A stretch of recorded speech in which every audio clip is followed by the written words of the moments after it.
చాలా మంది కస్టమర్స్ మీరు టఫ్ అండ్ గ్లాస్ బ్రేక్ అవ్వదా అని అడుగుతున్నారు. దానికి మనం ఏ సమాధానం చెప్పచ్చు? మీకు కూడా డౌట్ వచ్చిందా? అయితే ఈ వీడియో ఎండ్ వరకు చూడండి, ఫుల్ క్లారిటీ వస్తుంది.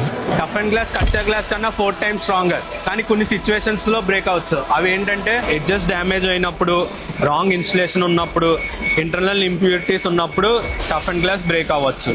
కానీ కచ్చా గ్లాస్ లాగా షార్ప్ పీసెస్ కాకుండా టఫ్ అండ్ గ్లాస్ చిన్న చిన్న స్మాల్ బ్లంట్ పీసెస్ గా బ్రేక్ అవుతుంది. సో దీన్ని సేఫ్ అండ్ సెక్యూర్ ఆప్షన్ గా యూస్ చేస్తారు. సో మా విశ్వ టఫ్ గ్లాస్ లో ప్రతి గ్లాస్ క్వాలిటీ చెక్ చేసి ప్రాసెస్ చేస్తాం. సో మీకు కానీ మీ ప్రాజెక్ట్ కానీ రిలయబుల్ పర్ఫార్మెన్స్ గ్లాస్ కావాలంటే మా ఫ్యాక్టరీ విజిట్ చేయండి.